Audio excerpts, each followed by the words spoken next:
안녕하세요, PD머풍입니다. 오늘 소개시켜드릴 제품은 3제로사에서 만든 트랜스포머 무비판 옵티머스 프라임 제품 되겠습니다. 3제로사에서 몇 번 트랜스포머 제품을 냈었고 핫토이사랑 버금갈 정도로 피규어를 잘 만들기로 유명해서 무비판 옵티머스 제품을 만든다고 해서 굉장히 기대를 많이 했습니다. 바로 제가 또 검수를 해봤고 제품이 얼마나 괜찮은지 한번 살펴보도록 하겠습니다. 자, 일단 패키지에 대해서 조금 말씀을 드리자면은 피규어를 정말 잘 만드는 3제로사가 맞는데 패키지를 디자인하는 거는 유치해 보이지 않나 라는 생각이 조금 듭니다. 생각보다 일단 사이즈가 박스 사이즈가 굉장히 커서 조금 놀랬고, 그리고 생각보다 조금 촌스러워서 약간 놀랬습니다.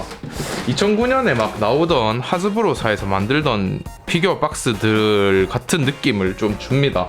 박스도 같이 진열을 하는 경우도 많아서 디자인도 조금 신경 써줬으면 더 좋았지 않았을까. 조금 복잡하고 막 예쁘다는 느낌이 크게 들진 않습니다. 영화판 일러스트 같은 거를 좀 써서 조금 신경 써서 내줬으면 더 좋았지 않았을까 라는 생각이 좀 듭니다. 뒷부분도 마찬가지로 이렇게 피규어 포징 사진이 인쇄되어 있고 그렇게 막 예쁜 느낌은 아닌 것 같습니다. 찍찍이를 이렇게 뜯어서 내부 안에 볼 수 있는 형식으로 되어 있습니다. 피규어는 이미 제가 한번 꺼내서 다 살펴본 상황이고, 자, 피규어 구성품 한번 또 보겠습니다. 자, 다음은 제품 구성 한번 전체적으로 보겠습니다. 제품 자체가 제트파이어랑 나중에 합체가 되는 그런 제품이기 때문에 파츠가 뭐 다양하고 이렇지도 않고 영화상에서도 그렇게 보여줬던 게 그렇게 많지 않아서 특별할 거라고는 딱히 없습니다. 파츠를 하나씩 또 자세히 보겠습니다.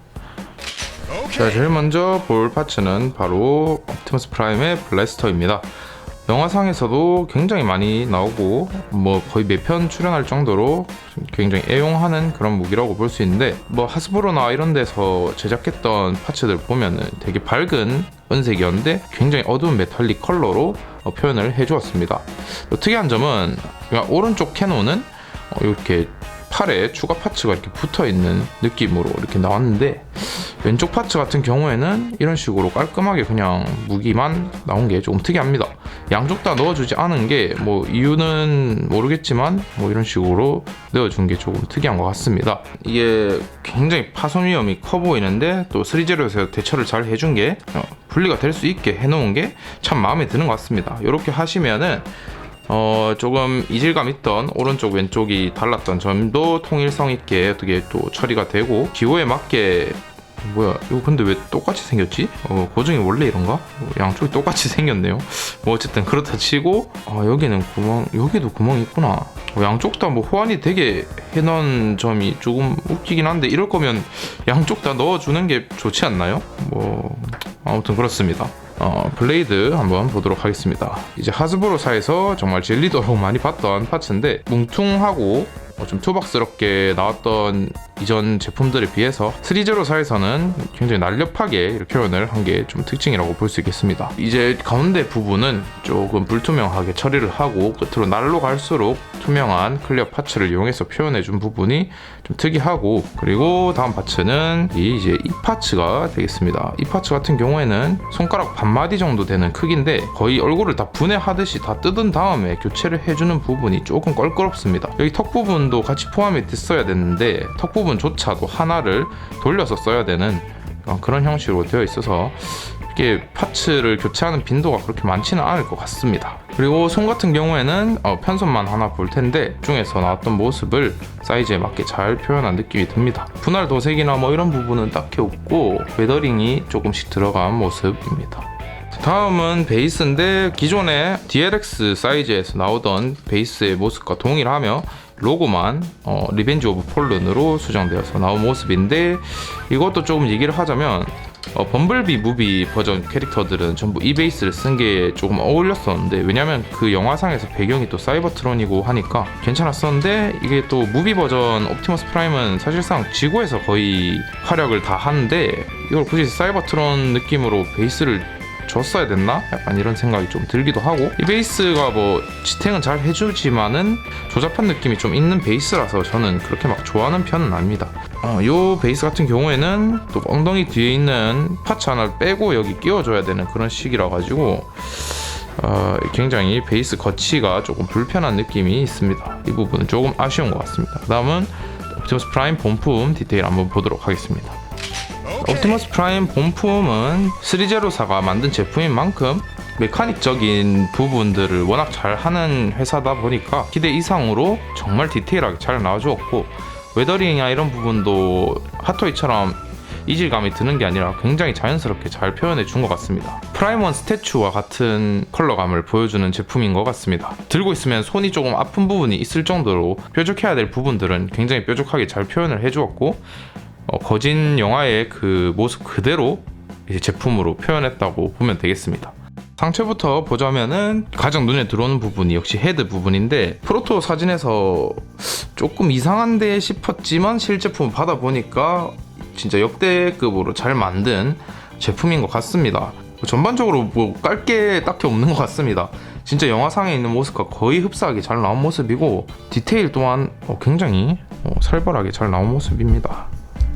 조금 아쉬운 점은 헤드 사이즈가 좀 작아서 그런지 모르겠지만 옵티머스 프라임 얼굴에 새겨져 있는 사이버트론 언어나 이런 굉장히 작은 디테일은 좀 생략된 부분이 있는 것 같습니다.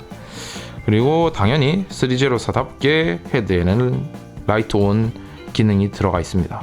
상단 부분을 분리해주고 배터리 모듈이 들어가는 부분이 있습니다. 여기 나사를 분리해서 배터리를 삽입을 해주시면 되겠습니다. 3제로사는 배터리를 동봉을 해주지 않는다는 점에서 좀 미리 구비를 할 수 있으면 좋을 것 같습니다. 배터리 규격이 좀 궁금하시면 댓글로 물어봐 주시면 제가 답을 해드리겠습니다. 원래는 조금 큰 사이즈가 2개가 들어가야 되는데 작은 사이즈 3개를 넣어도 문제없이 작동을 하는 모습을 보여주고 있습니다. 원래 보통은 이런 파츠에서 따로 눌리면은 전원이 들어오는 식으로 해주는 게 3제로사여서 굉장히 잘하는 점이었었는데, 이번에는 그런 부분이 좀 생략되고 헤드를 꼭 분해하고 전원을 켜줘야 되는 부분이 조금은 아쉬운 것 같습니다. 이런 식으로 헤드 디테일이 굉장히 살벌하게 잘 표현된 모습 또 확인할 수가 있습니다. 이 헤드라이트 당연하지만 켜고 껐을 때 차이가 굉장히 커서 진짜 맨날 켜주고 싶을 정도로 정말 잘 만든 부분인 것 같습니다. 가슴 부분도 이렇게 창에 와이퍼 같은 부분도 굉장히 잘 표현이 되어 있고, 이런 문 같은 거는 처음부터 착용이 안 돼 있고 분리된 상태로 있다 보니까 이거 빠뜨리는 분들도 가끔 계신 것 같은데, 이거 꼭 이렇게 착용을 해주셔야 디테일이 사니까 이 부분도 까먹지 않으셨으면 좋겠습니다. 블랙애플 제품에서 복부 부분이 좀 표현이 잘 안 된 게 아쉬웠었는데, 역시 비변형 제품답게 이런 것도 이렇게 가동이 되게 표현이 돼 있는 모습입니다. 정말 매니아들만 알 수 있는 오토봇 로고 위치가 여기 표현되어 있는 부분도 재밌는 것 같습니다. 역시 비변형 제품답게 이렇게 어깨 부분에도 굉장히 오밀조밀하게 디테일들이 살아있는 것을 볼 수가 있습니다. 배기구 부분도 이렇게 재밌게 표현이 잘 되어 주었고, 그리고 여기에 보시면은 자동차 창문 눈썹 같은 부분이 창문에 붙어 있는 게 아니라 여기 이 파츠에 같이 붙어 있는 식으로 표현돼서 파손 같은 우려를 최대한 없앤 부분도 칭찬을 할 만한 것 같습니다. 여긴 또 이제 제트파이어와 나중에 합체를 하기 위해서 분리가 되게 표현이 된 부분이고, 어깨 사이에 이렇게 금색깔로 디테일 들어간 부분도 굉장히 소름 돋게 잘 표현이 되어 있고, 어깨 같은 경우에도 뭐 극중 모습이랑 거의 100% 동일하게 나왔다고 볼 수 있겠습니다. 이런 굉장히 작은 디테일들도 살아있는 모습이 굉장히 만족스럽고, 팔도 뭐 가동이 그렇게 생각보다는 자유롭다고 말하기는 좀 어려운 것 같습니다. 애매하다고 해야 되나? 가동이 조금 될 것 같으면서 안 되고 약간 이런 부분들이 좀 느껴지는데, 생각보다 그렇게 많이 돌아가지 않는 게 조금 아쉬운 것 같습니다. 가동 딱 될 정도만 되는 것 같고, 그리고 여기는 자연스럽게 거의 90도 가까이 접히는 모습을 보여주고 있습니다. 팔목 부분에 요 불꽃 무늬도 과하지 않게 자연스럽게 잘 들어간 모습이고, 손목 안쪽 부분도 진짜 영화에서 정말 짤막하게나 나올 법한 부분들인데 3제로사에서 팔목 부분도 정말 정교하게 잘 표현을 해준 모습입니다. 자, 그리고 아랫배에서부터 사타구니까지 이렇게 디테일도 굉장히 재밌게 잘 들어가 있고, 이 부분도 이제 또 가동이 될 수 있게 표현되어 있는 점이 참 재밌고요. 이 부분을 잘 모르시는 분들이 이걸 그냥 이렇게 돌려서 포장이 돼 있을 당시에는 이런 식으로 되어 있는데, 이걸 원래 앞으로 이렇게 돌려주시는 게 고정에 맞는 거라서 받고 나시면 꼭 이 부분을 까먹지 않고 돌려주시면 되겠습니다. 뒷모습도 헤드 뒷부분, 뒷모습을 보시면은 헤드 뒷부분도 오밀조밀하게 잘 표현이 되어 있고, 이런 가장 저희가 익숙해하는 이런 디테일들, 이런 부분들도 영화랑 거의 동일하게 잘 표현이 되어 있고, 하도 이제 변신 제품들만 보다가 비변형 제품에서 제대로 표현해 준 걸 보니까 왜 이렇게 작지, 이런 느낌도 막 들고 굉장히 감회가 새롭습니다. 어깨에 가동되는 이런 내부 부분도 절대 심심하지 않게 표현을 잘 해주었고, 팔의 뒷부분도 절대 심심하지 않게 표현해줄 걸 전부 다 표현해준 모습입니다. 그리고 이것도 변태들만 알 수 있는 디테일, 차의 트레일러를 연결하는 부분이 옵티머스 프라임 등 뒤로 와 있는 게 고증인데, 304에서도 이런 부분 빠지지 않고 다 표현을 해주었고요. 그리고 이런 정말 작은 디테일인데 얘도 가동이 될 수 있게 볼 관절로 따로 추가를 해서 표현을 해준 모습입니다. 이 부분 같은 경우가 이제 분리를 해서 스탠드를 꽂는 형식인데, 이 파츠가 생각보다 너무 잘 떨어져서 조금은 좀 거슬리는 느낌을 줍니다. 자, 다리 부분도 뭐 당연히 잘 나왔지만은 블랙애플사나 뭐 기존의 하스브로에서도 만들었던 제품들이 기가 막히게 디테일들을 잘 잡아냈어서 그런지 뭐 304에서 만든 다리 디테일들이 굉장히 좀 익숙한 느낌이 듭니다. 블랙애플사 제품보다 조금 더 메탈릭스럽다, 약간 이 정도가 큰 차이라고 볼 수 있겠습니다.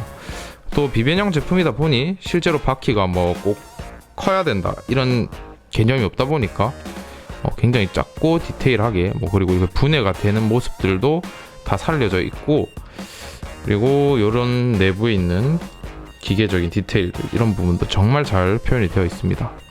그리고 이런 디테일 같은 경우에는 이 관절 안에 얘가 연결되어 있는 거라서 나중에 가동할 때 불편하지 않게 움직일 수 있게 되어 있는 점도 굉장히 마음에 듭니다. 그리고 요게 살짝 극중에서 사선으로 돼 있었던 것 같은데, 이걸 또 살린다고 여기도 핀을 박아서 가동이 되게 만들어준 점이 304답다, 약간 이런 느낌이 듭니다.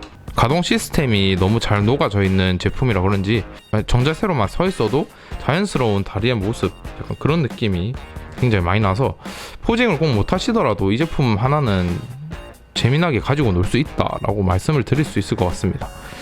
그리고 옵티머스 프라임 다리에서 제일 특이하고 제일 많이 아시는 허벅지 보호대라고 해야 되나? 이 부분이 옵티머스 프라임 제품들이 항상 표현이 되던 부분인데, 3제로에서는 여기 가동 폭이 그렇게 넓지 않게 표현이 된 게 조금 아쉽습니다.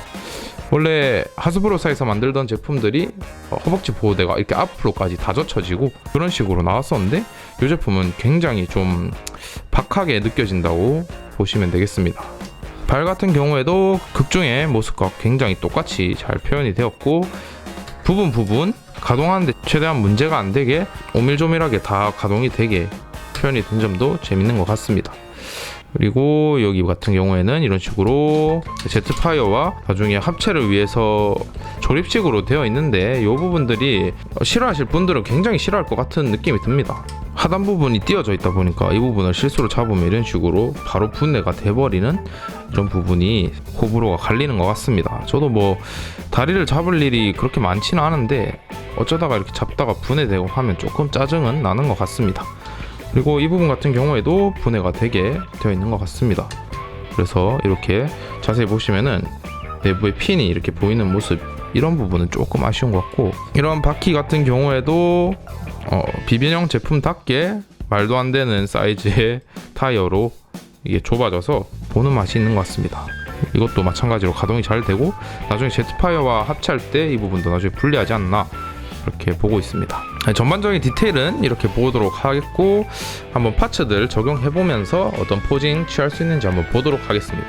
손 파츠랑 이 총 파츠를 결합을 먼저 하고 끼우는 걸 좀 추천을 드리는데, 이 제품 같은 경우에는 손이 연질로 되어 있다 보니까 엄지손가락을 이렇게 늘려줄 수가 있습니다. 그래서 먼저 이런 식으로 방향을 먼저 잡아주고 엄지를 들어 올려서 끼워지는 방식으로 넣어주시면 되겠습니다.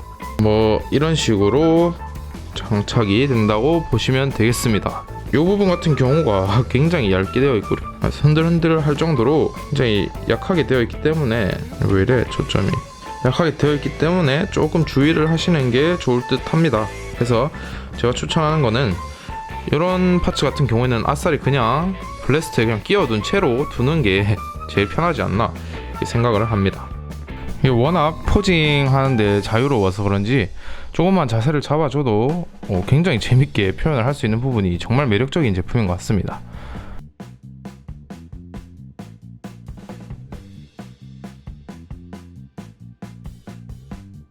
자, 블레이드 같은 경우에는 착용하는 게 당연히 어렵진 않지만 끼우는데 힘이 많이 들어가고, 그리고 끼우는 방향에 따라서 이제 잘 들어가냐 마냐 결정이 되는 것 같습니다. 지금 영상에서 보시다시피 팔에서 조금 이렇게 이쪽으로 영상에서 보는 것처럼 오른쪽으로 좀 많이 휘었다, 진짜 많이 휘었다 라고 생각이 들 정도의 방향에서 끼워줘야지 좀 스무스하게 들어가는 것 같습니다. 그리고 뭐 블레이드 또한 블래스터와 마찬가지로 착용했을 때 전시 효과가 굉장히 좋은 것 같습니다. 너무 일단 포징을 잡는 것 자체가 재밌는 제품이라고 추천을 드리고 싶고, 조금만 피규어 만질 줄 안다면은 정말 재밌게 즐길 수 있는 피규어라고 생각이 듭니다. 네, 끝으로 총평을 하고 마무리하도록 하겠습니다. 일단은 전체적인 만듦새 자체는 3A에서 만든 게 확실하게 느껴질 정도로 정말 견고하고, 파츠가 이렇게 떨어지는 부분들은 합체하는 제품이다 보니까 어쩔 수 없다고 생각을 하지만, 관절 강도나 이런 부분들도 라쳇 관절을 쓰지 않고도 충분히 재밌게 즐길 수 있게 튼튼하게 잘 되어 있습니다. 컬러랑 웨더링 또한 딱히 크게 말할 필요도 없이 정말 잘 나온 제품이고, 가격 또한 30만원이 안 되는 가격으로 12인치 제품 사이즈를 좋아하시는 분들께는 정말 강력 추천해 드리고 싶은 제품이 아닐까 싶습니다. 이후에 제트파이어 제품 나오면 또 합체를 한번 하면서 다시 또 리뷰를 하면 될 것 같습니다. 오늘 리뷰는 여기까지고 구독과 좋아요 부탁드리면서 마무리하도록 하겠습니다.